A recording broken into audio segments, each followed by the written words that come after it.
Okay, let's continue. And we just gave the descriptions of different foreign investments and then turn to the debts, and then the debts turn to the deficits and reduce the investments into the urban industries and then to make a large number of unemployment. And that is the crisis. And then the crisis by sent out this unemployment labor to the countryside and then to make the urban industries have a soft landing. So the crisis soft landing mainly by the rural, and the rural mainly by the people's coming by the collective system. So that is why this crisis always can be recovered when there is no capital investments, but they still can keep the industries continue.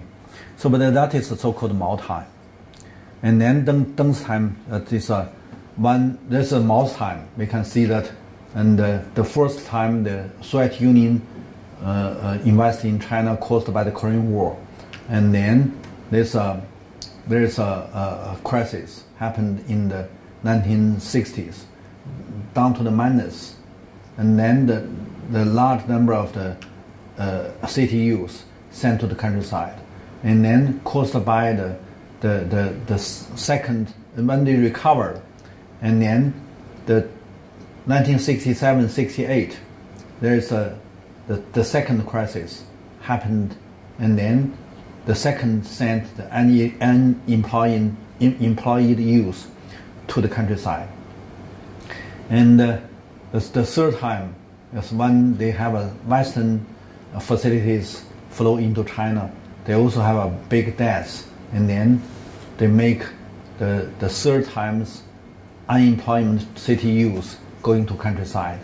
So every time is a crisis soft landing by the rural contains this unemployment city youth. And then until the 1980s. And 1980s is also caused by the second times take the foreign facilities and the foreign machines from Western countries. It also, this time it's a 4.2 billion, this time it's a 8.2 billion. So put them together, it's a 2.5 times than the first foreign capital flow in China. So, and then to make the crisis more severe than before. And then in 1980s, when the economic downgrade and the large number of unemployment youth could hardly send to the countryside again because people's coming dismissed. And also Mao death. So Mao can mobilize the city youth going to countryside. But Deng at that time, these millions of the city youth come back to the city. So that means worse the unemployment problem. So originally one crisis can make 10 million to 20 million unemployment youth. But this time, they have a new added 10 to 20 million unemployment youth. But also these unemployment youth come back from the countryside back to the city. They are already sent to the countryside. Now they become older. They all want to come back. So that means the city unemployment situation became worse than 1970s and 1960s. So that it is a there's a heavy pressure of unemployment issues, and the governments need to solve the problem. So this time, caused by large number of unemployment, total amount is 40 million. I mean, originally one crisis can make less than 20 million. But this time, in 1980s, the beginning of 1980s, China have more than 40 million unemployment youth in cities. At that time, they're not calculated into the unemployment workers because the government side, you haven't got the job in the factory, so you are not unemployment. You are waiting job youth. So that time we have a very strange title. Most of these people come back to the cities with no job in name of 待业青年 means waiting job youth. And so caused by such kind of heavy pressure, the governments adopt kind of very urgent rescue policy to ask all the factory absorb this surplus labor from the society. Originally you need 5 workers, now they enlarge to 10. So means that you share half of the work and also half of the salary to another young people to make them in. So and then certainly the efficiency of the factory decreased. Understand? You make 5 workers work, share with another 5, means that 10 people work for 5 workers work, means that the efficiency decreased at least half. But anyway, you try your best to solve this problem, to avoid this educated youth, this waiting job youth, wandering in the street, and then to make a lot of problems. And even that, before they absorb this unemployment youth, they have made a lot of conflicts. And then at that time, the governments adopt the price policy to take a lot of youth into the jail. So maybe it's millions, maybe. Anyway, it's a large number of these unemployment. They are wandering in the street. They make a lot of bad things and then arrest them and put them in jail. That is not only in jail, but also so-called labor education, 劳动教养, means they got to work in some farm or some construction field, but not pay because they do a lot of bad things. So take them to the construction field. So many bad things happened in the beginning of the 1980s caused by the heavy pressure of the unemployment. And also that's another thing is a very negative influence. That is the governments also want the government departments open the gate. The government departments set up the companies, absorb this government's officials' case. They are young generation of the government's cadres. They also have no job. And then they come back to cities. So give them the opportunity to join the company. But the company is a firms run by their old generation's government departments. That is that time in name of 官岛, means a bureaucrats, 岛, how to say that? Bureaucrats business? Something like that. But business is not good. It's not good because they take too much low price materials and then sell in high price.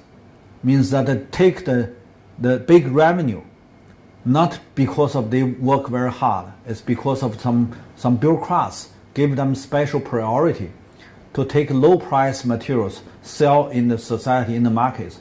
But that is a beginning. And then later, they don't sell. They just sell the quota. They sell the documents, sell the quota, and how much raw materials they have nominally. They even don't pay to this factory. If this factory produce glass or cemento, and these products still be in the store of the factory, but they have the documents to say that these things low price, and then they sell the documents, and then other one can sell again. So one documents, one quota can sell 10 times, and then there's a large profit taken by this so-called bureaucrats business. So this stirred up a lot of trouble. And then also make very serious corruption. So the corruptions exactly caused by such kind of policies.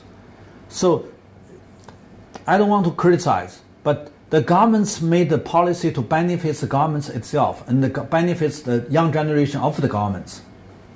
So I said the governments at the first page, the second page, I gave you the news concept. It's not come from my thought, it's come from the practice. What is the government? When the government is facing the challenge of the crisis, what they should do. So that is the government's behavior. And then these are bad things. You mean sell the documents, sell the quotas, many times, certainly make high inflation. So that means that they want to ask their parents, give them more, and then the market price will be less. I mean, selling the materials by market price will be less, and then market price will be high. So the less the high. And then large number of the raw materials, steel and glass and the cementals, even the TV, color TV and the refrigerators, all of these things at that time not easy to buy because it's a very short supply. And just by some factory they can produce. So these are a short supply, and then the price must be high. And then by this so-called bureaucrat business, sell several times, the market price will be much high. And then the inflation also made the bank become corruption because the inflation high, bank rate is low. Means that if you take a loan from the bank, immediately you take this revenue. Means that inflation in the bank rate, if the 10%, means they will take 10% revenue. Understand me? That is not by your pay labor, not by the hard work. It's just by you take this loan. And then you can transfer your loan to others and then take the benefits from others. So this Dao means that the business by transfer. The business by transfer, not only transfer the materials, the products, but also by transfer the money. And then to make the bank system have many people corruption. And the governments have many people corruption. So the corruption series happened in the mid-1980s caused by such kind of policy. Until 1990s, the corruption became a spread. At that time, few people can maintain that I'm not corruption. Not easy. So that is government's corruptions from such kind of reform policy. So by these things, we can say that, and also caused by the crisis, there is something happened in the political regime. Nowadays, still be very impact because of the central government's budget. The percentage of central budget is very low. So the local have the local so-called 自主权 means that local can make decisions by themselves.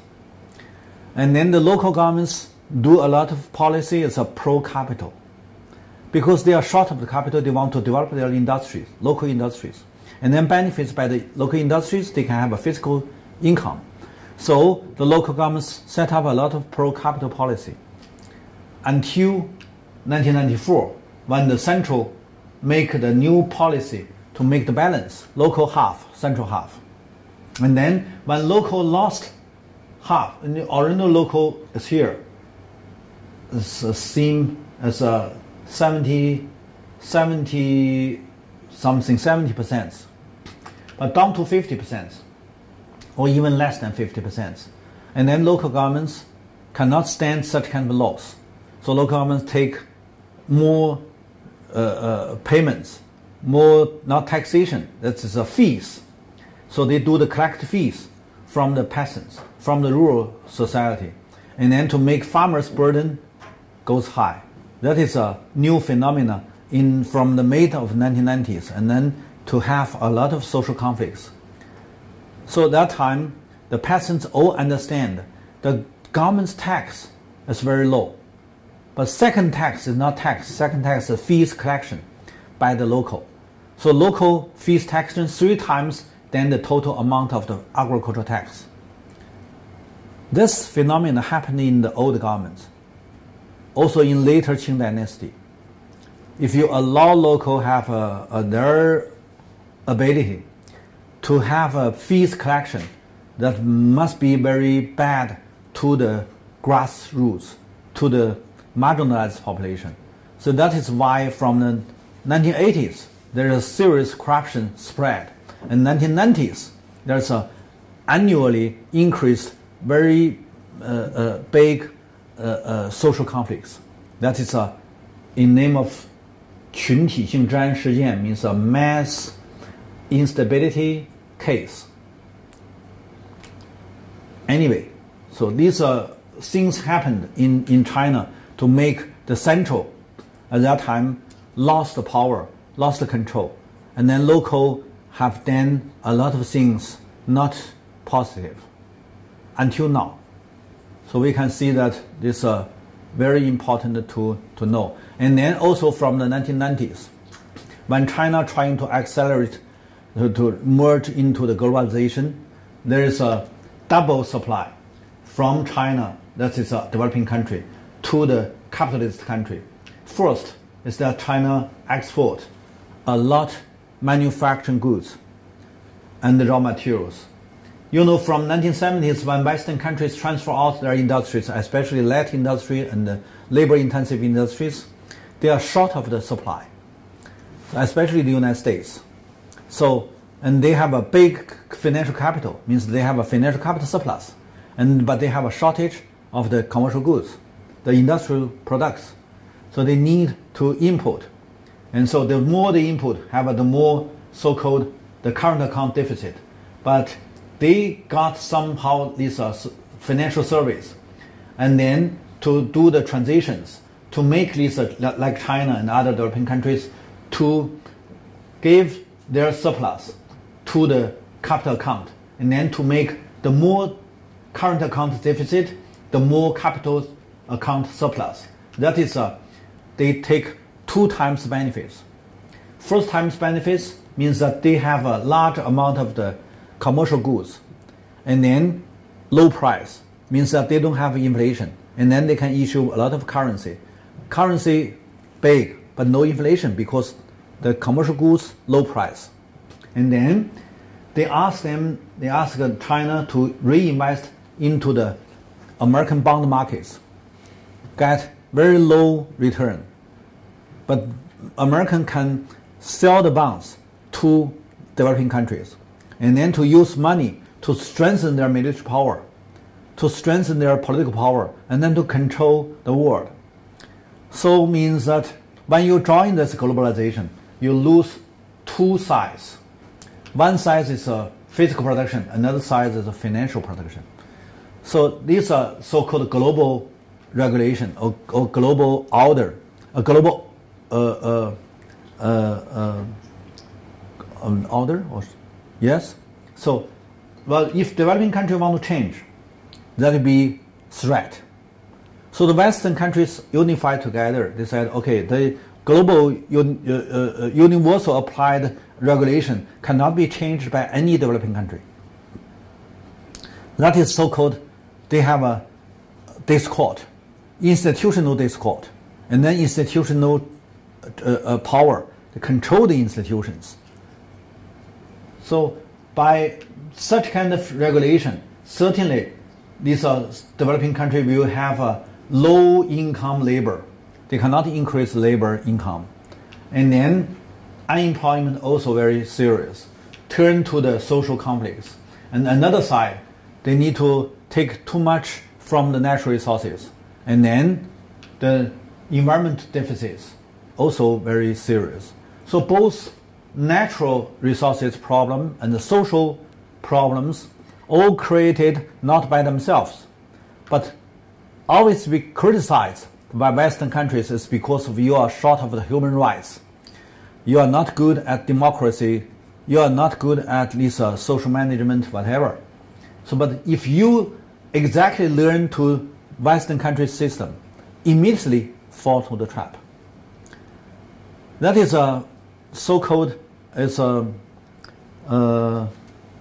paradox of developing country.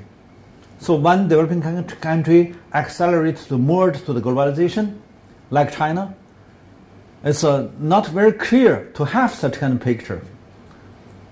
Even nowadays, the mainstream still believe that China benefits from the globalization. But indeed, they double supply.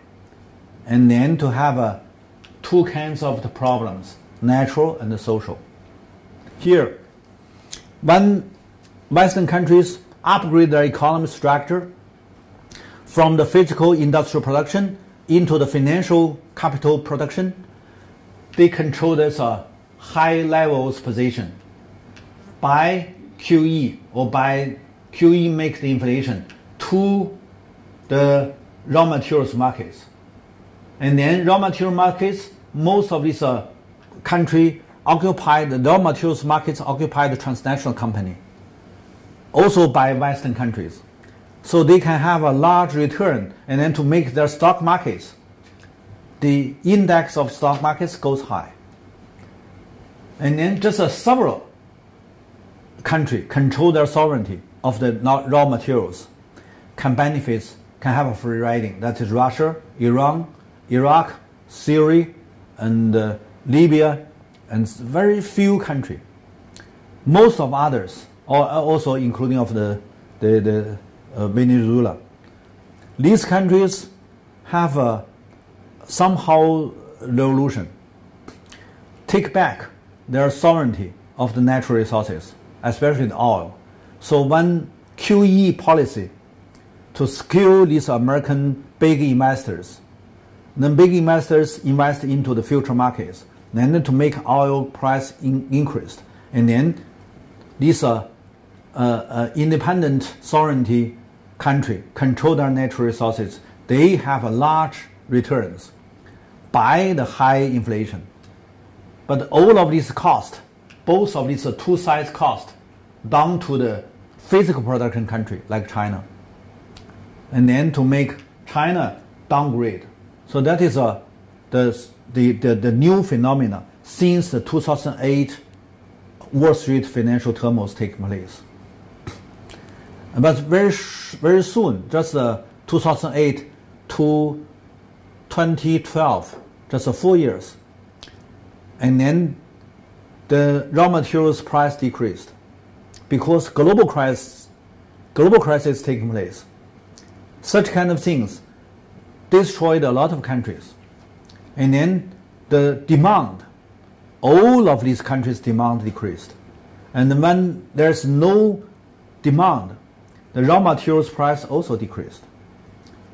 So it means that these big institutional investors use the big stone, click themselves, finally, but also involve of these so-called independent sovereignty countries.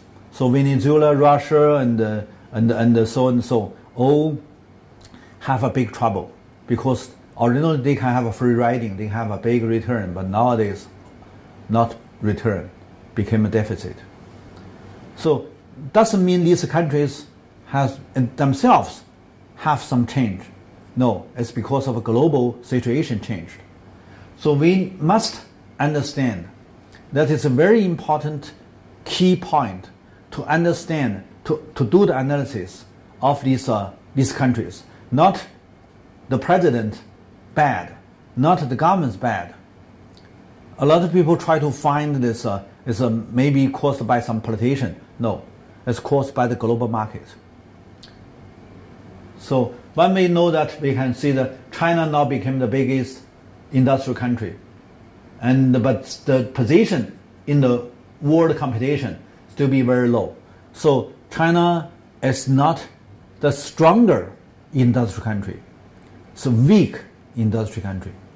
Also, China can issue a lot of paper money to be the big financial amount, but also not strong country. It's a weak because no competitive. So when we talk about this one, we see that The only one is do something inside. It's a social innovation. Try to have the natural resources revenue and labor resources revenue, and also maintain the authority for currency, and then you can have a currency revenue. By these revenues, you can upgrade your position a little bit, avoid the collapse. So since 1990s, the beginning of the 1990s, Western countries talk about China collapse many years. Every time there is a crisis, they will talk about China collapse. Soon you will be collapsed. But up to now, China not collapse because of they have done a lot of efforts in this revenues development, and then to have a little bit upgrade their position, and then China hasn't been collapsed. So we need to keep social innovation. We need to have a more readjustment for the national strategy.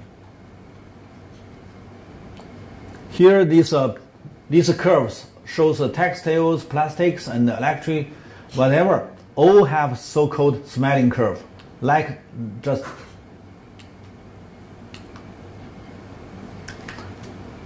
the upper one shows the whole country. That is the smiling curve of the state computation, and the later one is that the different factory, different industries, all have such kind of smiling curve. So if you see that China in these industries all are in the low level, so it means that China not strong industry country, but weak industry country. Even they have a big number of industrial capacity. Here shows that the American so-called economic structure. Here, the enterprises is a physical production, because the physical production transfer to overseas, and then the overseas profit directly come back to the capital markets. So these institutional investments have such kind of circle, and then government QE subsidize these institutional investments, so they have this circle. But enterprises, when they transfer out, they will have no employment, reduce their employment, so the labor social security also reduced, cannot contribute to the government's redistribution system, and then to make government's fiscal have a deficit and debts. And then the more deficit, the more debts, they want the more government bonds. The more government bonds, they want more paper currency to buy the government bonds. So that means the financial capitalization became larger and larger. So that is a ventral board became larger and larger. So that is financial capital became bubbleized, and the bubble break will be tomorrow, will be next month, will be next year. Anyway, should be, must be broken. Okay. And then, because the government cannot do the redistribution, so large number of unemployment go into the street. There is a lot of street violence. And also caused by the benefits only share inside of this capital group. So they have such kind of American policy, do the money strategy. The money strategy mainly rely on the energy and the grain. So the future markets of energy and the grain controlled by institutional investments. So the capital game play another two game, energy and the grain. Negative impact to developing countries. So here it shows the American QE1, QE2, QE3, and then this money flow into the institutional investments, and then to use the money strategy to negatively impact the developing countries. So we know the so-called the international regulation, the world order. What is that? It's exploitation by financial capital group in small population. The large number of these grassroots, this marginalized population, just take the cost. So we have to make every people understand such kind of the unfairness, the unfair regulations must be broken, must be turned on, and then we need a new world. So another world is possible. It's come from such kind of bad situation. So we believe the alternative. We believe another world must be possible, must be implemented, and also caused by they move out their physical production. So from 1980s, that is a new liberalism. The new liberalism neoliberalism is a kind of soft power. It's a kind of ideology combining the financial capital grow up. So here shows that the financial capital since 1980s to the crisis happened year 2008. It's an increased many times. That is the world.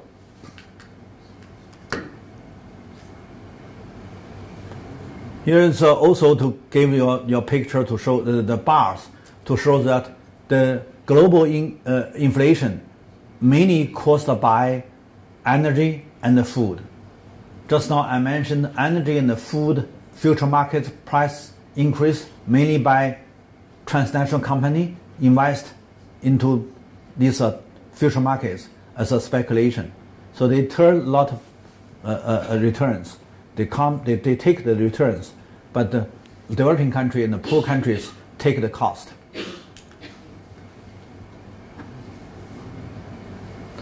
Now let's talk about the part 4, China facing the new challenge, and but led by the global mainstream, but inside of China, they did have the truth. They did have the policies for carry out the rebalance. Originally, by 1980s, 1990s, by the marketization and globalization, China enlarged the 3 gap. The 3 gap is a regional gap: coastal China, inland China, income gap enlarged. Second gap is a rural and urban gap: rural people low income, urban people high income. And then the third one is a poor and the rich.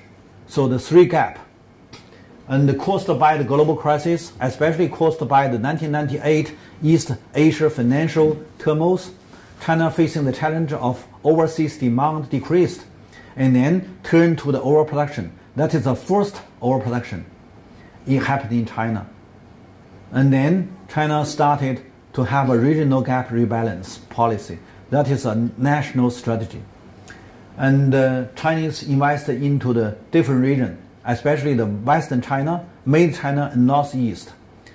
And for more than 8 trillion, it's almost 1.2 trillion dollars for the regional gap rebalance. And then from 2003, when China changed their policy to focus on the rural regeneration, they invest into rural, also 1.1 or 1.2 trillion dollars. So the regional gap and the rural-urban gap, just by 10 years or 12 years, to realize the rebalance. They carry out such kind of big investments and then to make rebalance. But nowadays, since 2015, China started to do the third one, rich and poor rebalance.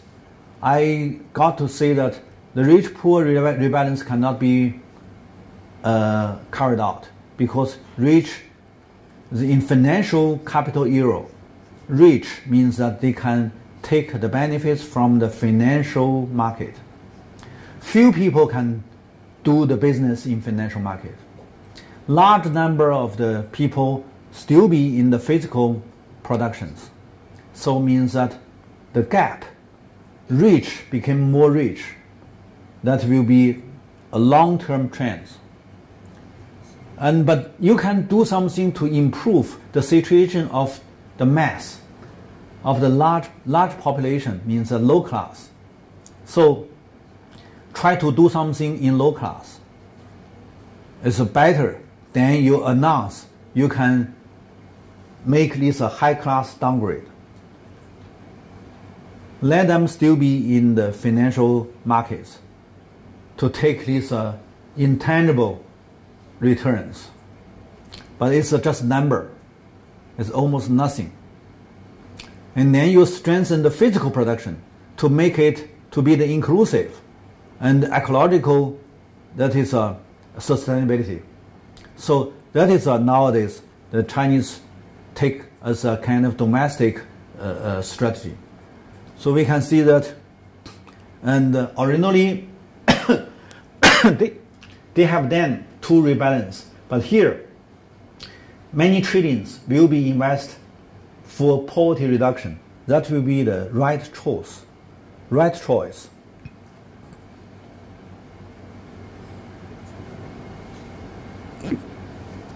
Here, the precondition when they talk about the national strategy, when we talk about the Chinese readjustment in the new century, we said, okay, because of there is a kind of twin Egyptian pyramid, means that China economically and socially still be stabilized. Economically means that these years caused by the physical construction and infrastructure construction, China has have 5 trillion physical assets, and then based on that they have 180 trillion financial capital, and then above there is a 60 trillion government debts, and these structures to be stable because they keep invest into the infrastructure construction. You can enlarge your physical properties, and then you can have more financial properties. So the physical property and the financial properties enlarged means that debts can be reduced as a percentage.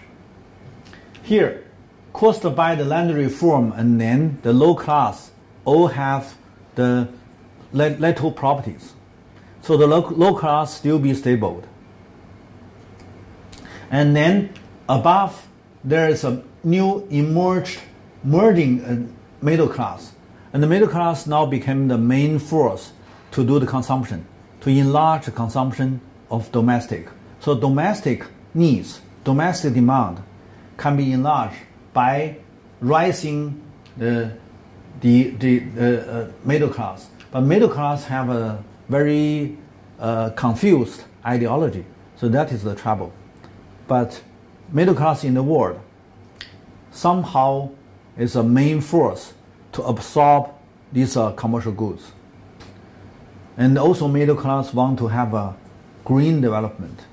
They believe that this kind of food safety and drawing to anti-pollution and social movements and so on and so. So middle class also can be a positive force, positive group to maintain the stability. So, but here is a very interesting. China, politically speaking or social speaking, is exactly controlled by the politicized high class. They control large number of the assets, both financial assets and physical assets, mainly by state-owned enterprises. So that's one. The large number of the properties in name of the SOE, but indeed controlled by ruling party. So this one politicized, then more politicized. Doesn't mean other countries high class not politicized. They all politicized, but Chinese high class is strictly controlled by the political system. So that is fully politicized. Almost every big firm in name of SOE, state-owned enterprise, must be appointed by the Central Party Committee, by the 组织部. And if you are in the province, is a big firm in name of SOE, that the leader, the president and the CEO must be appointed by provincial 组织部, means organizational department of the party. So that is a so-called fully politicized. Give you an example. And because of anti-corruption, and this bank, we have a big bank, 4 big banks, all are top 5. This bank president and CEO, they have an annual income 2 million. And the 2 million is not so big if you compare with this international bank, this foreign bank. It's just maybe 10% of this international banker. But in China, 2 million is a big income annually. So the central gave an order. You need to reduce half. No anybody say no. Very soon to cut half of their salary down to 1 million. So that is even nobody can complain. It's because they are totally controlled by the central organizational departments. Even they think it is unfair. We have done a lot of work. And then if you compare with our colleagues outside of China, they originally have 10 times salary than us. Now you ask to cut down half, will be 20, just a very low as other countries. So, but anyway, they have to follow. So that is why Chinese governments can use 2 hands to do the readjustment. One is a physical system, another is bank system. All belong to the central governments. So that is the strong power in the world can use 2 hands. Means this head can directly use these 2 hands to do the adjustments. That is also why when China facing the crisis, Chinese governments always take the measure as a counter-cyclical. These measures, not like this free market country or liberalism country, they use the policy as follow. It's not follow. It's a pro-cyclical measures. So that's the difference. So why these Western countries one by another falling into the trap of the debts and the deficits and so on and so. But China still be there. So just from the beginning of 1920s until now, more than 20 years passed, a lot of Western people talk about China collapse. Now they all change their mouths to talk about China threats. And then they argued, can we allow Chinese system to lead this world? They said no. But they tolerate their own fails. They cannot jump out from the trap. But they refuse to learn such kind of system. I don't say it's good. I said it's worked. Worked for counter the crisis. Even myself, by the volume, I think I may not accept. I may not follow. But if I think about mass, think about billion population, cannot stand the collapse, I have to acknowledge, I have to accept which one is workable. I need to follow which one. So that is not because I have such kind of attitude, I have such kind of volume. It's just because I need to think about what is the practice. You practice this country going to the collapse, you practice this country to join the competition, maintain non-collapse. I don't think that this country's system is good. I just think it's workable, effective, affected. So because here, you have to see the whole of developed country total amount of their labor is just 430 million. But in China, we have more than 800 million, doubled. Nowadays, we have 840 million labor. Means that if you take all the Western system into China, can you solve the problem of unemployment? No way. And here, the population will be, the labor population will be the 940. Means that we are going to have the biggest labor force. Can you give them job by Western system? No way, because Western system in the manufacturing only less than 100 million.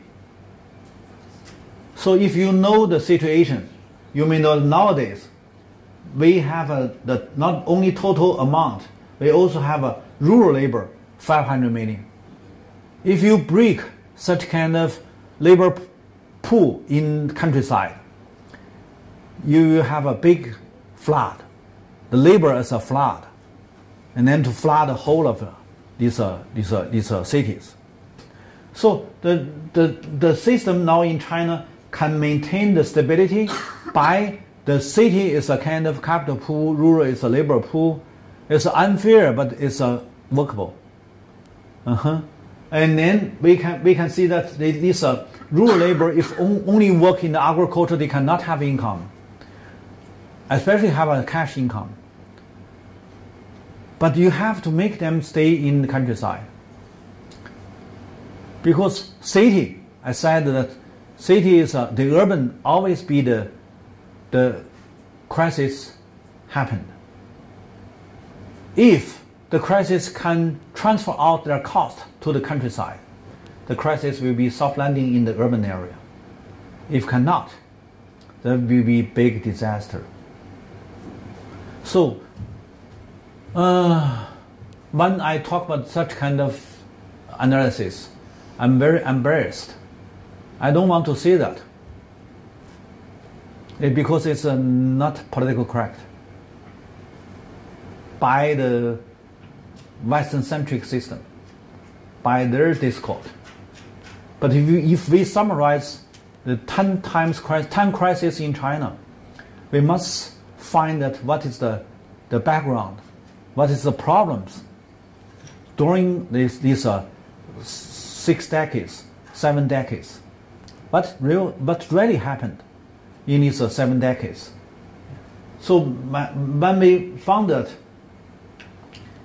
we can see that when in the new century, when China adopted the strategy readjustment, the total amount of the infrastructure construction investments is at 15 trillion, more than 15 trillion now.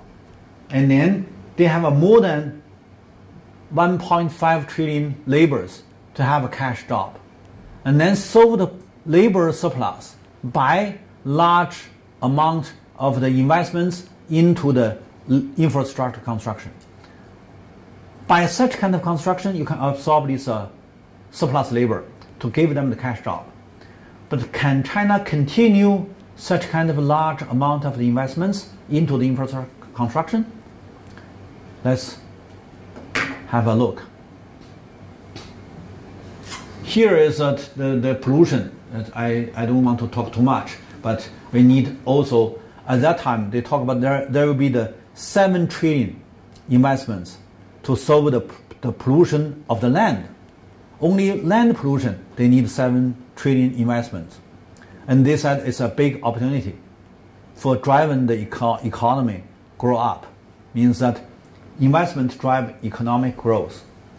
And here I said that the government's debts, most of these Western countries, all above the bottom line. China still be lower than the bottom line. Means that to use the government's bonds, to use the government's debt bonds, you still can have the room.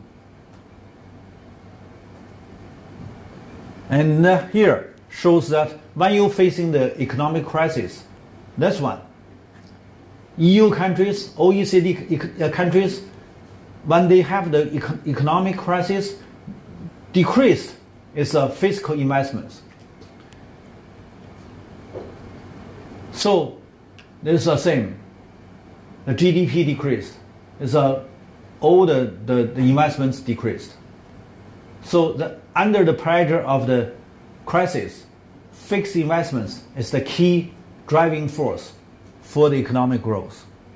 So just now I mentioned Chinese still can have the room, means that they still can have the key events to drive the economic growth.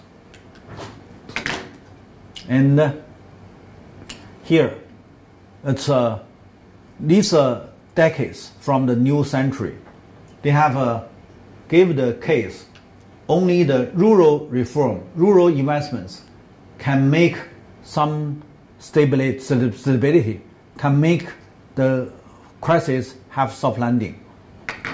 So this picture shows to invest into the rural. And this one is a new strategy, that is a so-called continental strategy. Make a lot of investments to build up this three-land bridge. Here, the third land bridge, I haven't used the picture, but here from Hong Kong, past the Middle South Asia and South Asia and West Asia, and then to Turkey, and then to the Europe, and also can down to the Africa. So originally we have a land bridge that is Siberia, and also from Lingnan harbor to Lingnan in Dutch. So we have a two land bridge. Now we need to have a third land bridge. And third land bridge mainly pass this developing country, especially the labor-intensive country. So we believe that you can create a large cash job for this labor resources country, and then to make them to have a little bit high income, and then they will have a domestic demand for the domestic industries, especially the light industry and the textile industries, and then by these industries they can create more job, and then step by step this area will have the poverty reduction.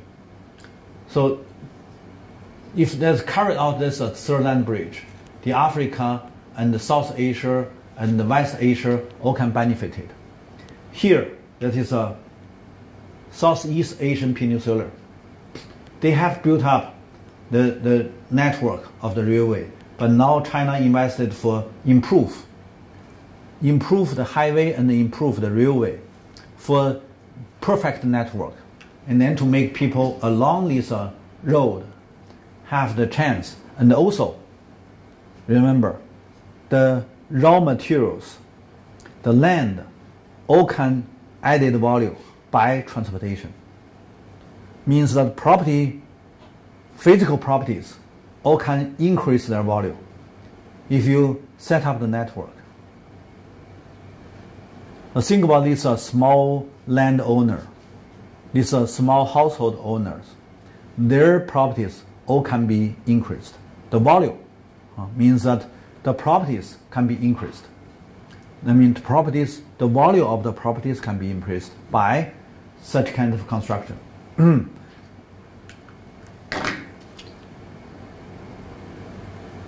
And also, China trying to have a kind of citizens participatory agriculture, means that make this middle class and low middle class go into countryside, join the peasants cooperative, and then to bridge the rural and the urban, and then to have a new room for this middle class to have their investments. So we have a lot of case to show that this urban middle class going to countryside, and then to mix with the peasants in the countryside, in the village, and then to improve the environment and improve these traditional house architectures, and then also can have many ecological construction to benefit both sides. So, and then they have a lot of cultural regeneration events. they have a lot of the traditional technical regenerations. So many things will happen in the mass. They also can absorb a lot of investment. But it's not big investments, small and mid-size. So it means that if we do ecological civilization as a construction, there should still be a big room for the mid and small size enterprises, and also can be implement the sustainability, the inclusive growth. So these things we have done in China for more than 15 years. It's very effective. And finally, we will give the conclusion. What we can summarize from these 10 crises in China since 1949 to 2016. It's a 6-7 years modern history. We can have some experience. I said, without exception, means that any country, all developing countries, adopt pro-capital policy in capital shortage stage, no matter whatever ism it is, tended to be pro-people when capital oversupply appeared. Means that when they facing the challenge of shortage of capital, the governments set up the pro-capital policy. When they have oversupply capital, they turn to pro-poor or pro-livelihoods, pro-people. China is the case. Before 1990s, China is extremely short of the capital. And then until 1990s, and until enter the new century, China have a capital surplus, and then try to set up the policy pro-poor, pro-people, pro-environment, pro-natural resources, pro-ecological, whatever. It's a try to change step by step. But they're facing the block of the interest group, because 100 years there's so many interest group take their profit by industrializations, transfer out their cost. They do not want to have the pro-people, pro-environment policy. They still want pro-capital policy. So there is a competition. And that is when I said the first conclusion I need to set up. The second one, any overseas investments, the investors from transnational company tended to be institutional setter or creditor for maximizing their capital profit.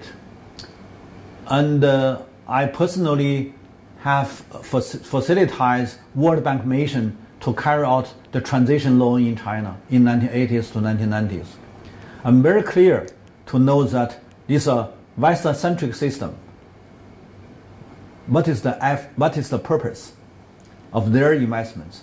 The investments must change your institution, change your organization, even change your political superstructure, and then they can benefit. If not change, if not follow this Western-centric system, they will be very difficult to have the returns. So any foreign investments invest in developing country must combining their effort, their aim to change your systems, change the developing country's system. So that is a kind of competition. That is also contradiction between foreign investments and the local regime. It doesn't mean which one is better, which one is worse. I'm just telling you that is a kind of very important phenomenon. How to deal with that depends on how you do your own analysis about your situation. And then the third, if the developing countries can take the developing country can take up counter-cyclical measures only by holding on their sovereignty over natural resources and the financial resources. Means that if you control your sovereignty of the finance system, if you control the natural resources by your own country, you can benefit by counter-cyclical measures. So just now I mentioned that it's when the American adopt QE policy, they can benefit this sovereignty, independent sovereignty control their resources country, like Russia, like Venezuela, Iran, these countries. Even the American dislike these countries, but they got to see that these countries take a lot of the free riding return. So it means that they control their own natural resources. So you may know that the Venezuela leader, Chavez, by Chavez revolution, take back more than 70% of the oil resources back to the national oil company. And the Putin in Russia also carry out the Putin revolution to take back the natural resource control, more than 70%. Iran, by the so-called Islamic revolution, also by the revolution, take back their resources sovereignty. So these countries, when they control their resources by country, even that is a, you cannot say that it's a democracy. That is a stateism, or that is state capitalism, but still can benefit themselves, can give the income to the low class, at least.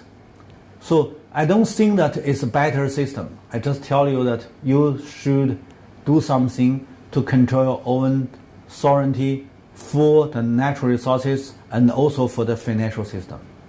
Okay, that is our conclusion. And the second page of the conclusion. China has two kinds of the crises.